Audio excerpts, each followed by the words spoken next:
Hello നമസ്കാരം, ഞാൻ doctor Amrita. ഇന്ന് നമ്മുടെ ടോപ്പിക്ക് രാസ്നാദി ചൂർണ്ണമാണ്. ഞാൻ ഈ ഒരു വീഡിയോ ചെയ്യാനുള്ള കാരണം, ഞാൻ ഈ അടുത്തൊരു ഇഷ്യൂ കണ്ടു. രാസ്നാദി ചൂർണ്ണം ഏതോ കുട്ടിയൊക്കെ ഉപയോഗിച്ചിട്ട് അത് ഉപയോഗിക്കരുത് എന്നൊക്കെ പറഞ്ഞിട്ടുള്ള വീഡിയോസ് കണ്ടു. അതുകൊണ്ടാണ് ഞാൻ ഈ ഒരു വീഡിയോ ചെയ്യാമെന്ന് വെച്ചത്. ചിലപ്പോൾ നിങ്ങളും ആ ഇഷ്യൂ കണ്ടിട്ടുണ്ടാവുമായിരിക്കും. അപ്പോൾ ആർക്കൊക്കെയാണ് രാസ്നാദി ചൂർണ്ണം ഉപയോഗിക്കേണ്ടത്, എങ്ങനെയൊക്കെ ഉപയോഗിക്കാമെന്നൊക്കെ നമുക്ക് നോക്കാം. പണ്ട് മുതലേ നമ്മുടെ വീടുകളിൽ എല്ലാവർക്കും ഉണ്ടാവുമായിരിക്കും, എല്ലാവരും കണ്ടിട്ടുണ്ടാവും. നമ്മുടെ കുട്ടിക്കാലത്തൊക്കെ നമ്മുടെ മുത്തശ്ശനും മുത്തശ്ശിയൊക്കെ ഇട്ട് തന്നൊരു കാര്യമായിരിക്കും അല്ലേ രാസ്നാദി ചൂർണ്ണം. അത്രയും നാടൻ രീതിയിൽ, അതായത് ഡോക്ടർ പ്രിസ്ക്രിപ്ഷൻ ഒന്നും ഇല്ലാതെ തന്നെ ഉപയോഗിക്കുന്ന ഒരു ഔഷധമാണ് രാസ്നാദി ചൂർണ്ണം. അപ്പോൾ ഇതെന്താണെന്ന് നമുക്ക് നോക്കാം. രാസ്നാദി ചൂർണ്ണം ശരിക്കും എന്തൊക്കെ ചേർത്തിട്ടാണ് ഉണ്ടാക്കിയതെന്ന് നമുക്ക് നോക്കാം കേട്ടോ. അതിനു മുന്നേ ബാക്ക്ഗ്രൗണ്ടിൽ വളരെ നോയ്സ് ഉണ്ട്, സോറി ഫോർ ദാറ്റ്.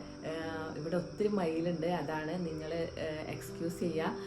ഒരു ദിവസം ഞാൻ കാണിച്ചു തരാം കേട്ടോ. ഇവിടെ ഇഷ്ടംപോലെ മയിലുണ്ട്, അതുകൊണ്ടാണ് ഭയങ്കര സൗണ്ടാണ് വീഡിയോ ചെയ്യുമ്പോൾ. അപ്പോൾ നമുക്ക് രാസ്നാദി ചൂർണ്ണത്തിലേക്ക് വരാം. രാസ്നാദി ചൂർണ്ണം എന്ന് പറയുന്നത് 23ഓളം ഇൻഗ്രീഡിയൻസ് അടങ്ങിയിട്ടുള്ള ഒരു ചൂർണ്ണമാണ്. ഇതിൽ രാസ്ന, കുറുന്തോട്ടി, അശ്വഗന്ധ, ഇരട്ടി മധുരം, അതുപോലെ ഉഷിര, ചുക്ക്, തിപ്പലി, ഇതൊക്കെ അടങ്ങിയിട്ടുണ്ട്. ഒത്തിരി തീക്ഷ്ണമായ ഔഷധങ്ങൾ ചേർത്തിട്ടുണ്ടാക്കിയിട്ടുള്ളതാണ് രാസ്നാദി ചൂർണ്ണം. അതുകൊണ്ട് തന്നെ വാതകഫ അസുഖങ്ങൾക്കാണ് ഇത് കൂടുതലായിട്ട് ഉപയോഗിക്കാറ്.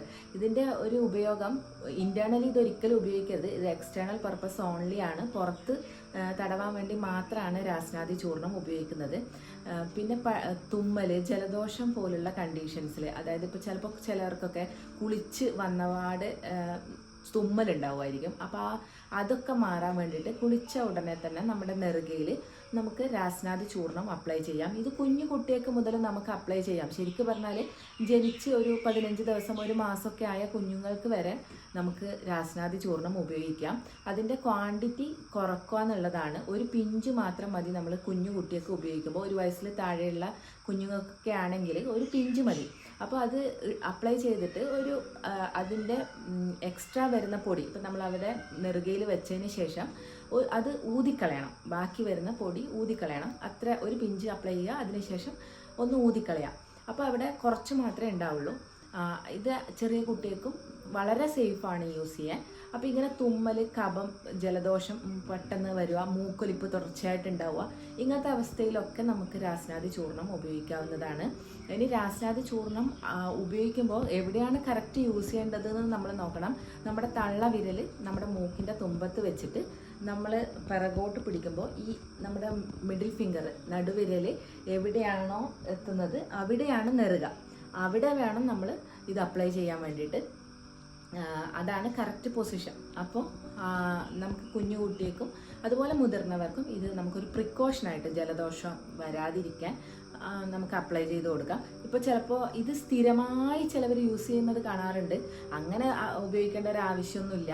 അത് പിന്നെ നമ്മൾ അതിന് അഡിക്റ്റ് ആവും. ഏത് മരുന്നായാലും നമ്മളിങ്ങനെ എല്ലാ കാലവും അത് യൂസ് ചെയ്യേണ്ട ആവശ്യമില്ല. നമുക്കിപ്പോൾ എന്തെങ്കിലും ആവശ്യം വരുമ്പോൾ മാത്രം മരുന്നുകൾ ഉപയോഗിക്കുക. ഇപ്പോൾ തുമ്മലും ജലദോഷവും കഫക്കെട്ടൊക്കെ സ്ഥിരമായിട്ടുള്ള കുട്ടികൾക്കാണെങ്കിൽ നമുക്ക് കുറച്ച് നാൾ കണ്ടിന്യൂസ് ആയിട്ട് ഉപയോഗിക്കാം. അതല്ല ഇപ്പം നമ്മൾ പെട്ടെന്ന് മഴ നനഞ്ഞ് വരുവാണ്, അങ്ങനെ ആകുമ്പോൾ നമുക്ക് പനി വരുമോ അല്ലെങ്കിൽ ജലദോഷം വരുമോ എന്നുള്ള ഡൗട്ട് ഉണ്ടെങ്കിൽ അപ്പോൾ നമുക്ക് രാസ്നാദി ചൂർണ്ണം ഉപയോഗിക്കാവുന്നതാണ്. അതുപോലെ ഒത്തിരി എണ്ണ തേച്ചൊക്കെ കുളിച്ച് കഴിയുമ്പോൾ ജലദോഷം വരാനുള്ള സാധ്യതയുണ്ടാവുമെന്ന് നമുക്ക് ഡൗട്ട് തോന്നുമ്പോൾ ആ സമയത്തും നമുക്ക് രാസ്നാദി ചൂർണ്ണം ഉപയോഗിക്കാം. ഇനി സൈനസൈറ്റിസ്, മൈഗ്രെയിൻ പോലുള്ള കണ്ടീഷൻസിലും രാസ്നാദി ചൂർണ്ണം വളരെ ഫലപ്രദമാണ്. സൈനസൈറ്റിസിലൊക്കെ തലവേദന ഉണ്ടാകുമ്പോൾ നമുക്ക് രാസ്നാദി ചൂർണ്ണം ചെറുനാരങ്ങ നീരിൽ താളിച്ചിട്ട് ചെറുതായിട്ടൊന്ന് ചൂടാക്കണം. ചെറുതായിട്ടൊന്ന് ചൂടാക്കി കുറുക്കിയിട്ട് നമുക്ക് അപ്ലൈ ചെയ്ത് കൊടുക്കാം. നെറ്റിയിലാണ് അപ്ലൈ ചെയ്യേണ്ടത്. അതുപോലെ നമുക്ക് സൈനസൈറ്റിസിൻ്റെ പെയിൻ വരുന്ന സ്ഥലങ്ങളിൽ, ചില സ്ഥലങ്ങളിൽ നമുക്ക് വേദന ഉണ്ടെങ്കിൽ അവിടെയും നമുക്ക് രാസ്നാദി ചൂർണ്ണം അപ്ലൈ ചെയ്ത് കൊടുക്കാവുന്നതാണ്. അതുപോലെ മൈഗ്രെയിനും നമുക്കിതുപോലെ നെറ്റിയിൽ അപ്ലൈ ചെയ്ത് കൊടുക്കാം. നമ്മുടെ ഈ ഭാഗത്തേക്കൊക്കെ കുറച്ച് ഇറക്കി അപ്ലൈ ചെയ്ത് കൊടുക്കണം. അത് കഴിയുമ്പോൾ ഇളം ചൂടുവെള്ളത്തിൽ നമുക്കിത് കഴുകിക്കളയാവുന്നതാണ്. ഒരുപാട് സമയമൊന്നും വെക്കേണ്ട ആവശ്യമില്ല. 1 മണിക്കൂറൊക്കെ കഴിയുമ്പോൾ നമുക്കത് കഴുകിക്കളയാം. ഇനി നെറുകയിൽ തന്നെ നമ്മൾ തളം വെക്കാറുണ്ട് ആവണക്കെണ്ണയിൽ. അതുപോലെ പനിയുള്ള സമയത്താണെങ്കിൽ പനിക്കൂർക്ക നീരിൽ, തുളസി ഇല നീരിൽ, പിന്നെ ചെറിയ കുഞ്ഞു കുട്ടിയൊക്കെയാണെങ്കിൽ മുലപ്പാലിലൊക്കെ നമ്മളിങ്ങനെ തളം വെച്ച് കൊടുക്കാറുണ്ട്. തളം വെക്കുക എന്ന് പറയുമ്പോൾ നമുക്കത് മുലപ്പാലിലൊക്കെ ചാലിച്ചിട്ട് നെറുകയിൽ വെച്ച് കൊടുക്കാം. 1 മണിക്കൂർ കഴിയുമ്പോൾ നമുക്കത് എടുത്ത് മാറ്റാവുന്നതാണ്. അപ്പോൾ അങ്ങനെയും ചെയ്യാറുണ്ട്. ഇനി നീർക്കെട്ട്, നീർവീക്കം പോലുള്ള കണ്ടീഷൻ, ചിലപ്പോൾ നീരിറക്കമൊക്കെ ഉണ്ടായിട്ട് നമ്മുടെ ചെവിയുടെ ഈ ഭാഗങ്ങളിലൊക്കെ നീര് വരാറുണ്ട്, അതുപോലെ കഴുത്തിൻ്റെ ഈ ഭാഗത്ത് നീര് വരാറുണ്ട്. അങ്ങനെയുള്ള കണ്ടീഷൻസിൽ ചിലപ്പോൾ ഷോൾഡറിൽ വരാറുണ്ട്. അങ്ങനെ ഈ നീരിറക്കം, തലനീരിറക്കം എന്നൊക്കെ പറയുന്ന ഈ കണ്ടീഷൻസിലും നമുക്ക് രാസ്നാദി ചൂർണം അപ്ലൈ ചെയ്ത് കൊടുക്കാം. ഇതിന് വേദനക്ക് നല്ല കുറവുണ്ടാവും. അതുപോലെ പിന്നെ ഈ നീര് കുറയാനും ഇത് സഹായിക്കും. അപ്പോൾ നമുക്ക് ഇത് അവിടെ അപ്ലൈ ചെയ്യുമ്പോൾ നമുക്ക് ചെറുനാരങ്ങ നീര് അല്ലെങ്കിൽ ഇളം ചൂടുവെള്ളത്തിൽ മിക്സ് ചെയ്തിട്ട് അപ്ലൈ ചെയ്യാം. അതല്ലെങ്കിൽ അരി കഴുകിയ വെള്ളത്തിൽ രാസ്നാദി ചൂർണം ഇട്ടിട്ട് ഒന്ന് ചെറുതായി ചൂടാക്കി കുറുക്കിയതിന് ശേഷം അപ്ലൈ ചെയ്ത് കൊടുക്കാം. പിന്നെ ഉള്ളത് സന്ധി വേദനകളിലാണ്. ഈ സന്ധി വേദനകളിൽ ഇൻഫ്ലമേഷനൊക്കെ വരുമ്പോൾ നമുക്കവിടെ അപ്ലൈ ചെയ്യാവുന്നതാണ്. ഇതുപോലെ ചൂടുവെള്ളത്തിലൊക്കെ കുറുക്കി അപ്ലൈ ചെയ്ത് കൊടുക്കാവുന്നതാണ്. അപ്പോൾ അത് നമുക്ക് അപ്ലൈ ചെയ്യുമ്പോൾ ഒരു ഡോക്ടറുടെ സഹായം തേടുന്നതാണ് കുറച്ചുകൂടെ നല്ലത്. അതിൻ്റെ പിന്നിലുള്ള കാരണം കൂടെ കണ്ടെത്തി, ഇതല്ലാതെ രാസ്നാദി അല്ലാതെ കൊട്ടൻ ചുക്കാദി, ജടാമയാദി പോലുള്ള ചൂർണങ്ങളും നമ്മളിങ്ങനെ ഇൻഫ്ലമേഷനൊക്കെ കുറക്കാൻ വേണ്ടിയിട്ട് അപ്ലൈ ചെയ്ത് കൊടുക്കാറുണ്ട്. അപ്പോൾ അത് കറക്റ്റ് ഏതാണ് അവിടെ വേണ്ടത്, ചിലപ്പോൾ രണ്ടും രാസ്നാദിയും മിക്സ് ചെയ്തിട്ട് അപ്ലൈ ചെയ്യാറുണ്ട്. അപ്പോൾ അത് കുറച്ചുകൂടെ നല്ലത് നിങ്ങളൊരു ഫിസിഷ്യനെ കൺസൾട്ട് ചെയ്തിട്ട് ചെയ്യുന്നതായിരിക്കും. അപ്പോൾ അങ്ങനെയുള്ള കണ്ടീഷൻസിലും, അതായത് സന്ധികളിലൊക്കെ നീർക്കെട്ട് വരുന്ന കണ്ടീഷൻസിലും നമുക്ക് ഈ രാസ്നാദി ചൂർണം ഉപയോഗിക്കാവുന്നതാണ്.